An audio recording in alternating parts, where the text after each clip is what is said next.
Jungle.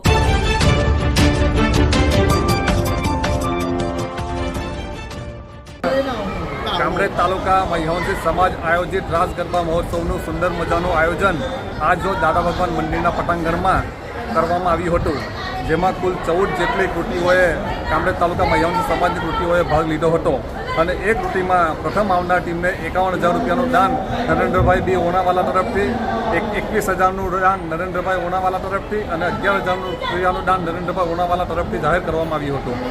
આ ટુર્નામેન્ટમાં પ્રથમ નવી પારડી ગામની ટીમનો પ્રથમ નંબર આવ્યો હતો, બીજો નંબર અબડામા ગામની ટીમનો આવ્યો હતો અને તૃતીય નંબર કામરેજ ચાર રસ્તાની ટીમનો આવ્યો હતો.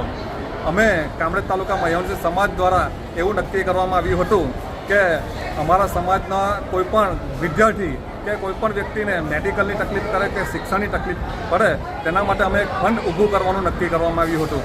જ્યારે 2024માં અમે જ્યારે ગરબા મહોત્સવનો પ્રોગ્રામ કર્યો હતો ત્યારે પ્રથમ ગરબા વખતે જ અમે 24 લાખ રૂપિયાનું ફંડ ભેગું કર્યું હતું અને આ વર્ષે પણ એમાં અમે વધારો કરીને 40 લાખ રૂપિયા જેવું ફંડ ભેગું કરવામાં સફળ રહ્યા છીએ. શરદ પૂનમના દિવસની સંધાને કામરેજ તાલુકા મહ્યવંશી સમાજના આયોજન પ્રમાણે મહ્યવંશી સમાજના કામરેજ તાલુકાના ઘણા બધા ગામોએ આજે ગરબા મહોત્સવમાં પાર્ટિસિપેટ કર્યું હતું અને તેમાં અમારા નવી પાર્ટીએ પણ અમે ગરબો પ્રસ્તુત કર્યો હતો.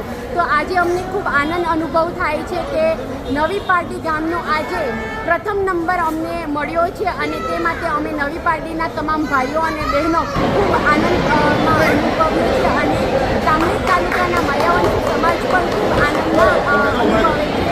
તો થેન્ક યુ સો મચ. નમસ્તે. મહ્યવંશી ટીમને શું ઇનામ પ્રાપ્ત થયું છે? તો મહ્યવંશી ટીમને રૂપિયા 51,000નું રોકડ પુરસ્કાર પ્રાપ્ત થયું છે. તો થેન્ક યુ તેના માટે.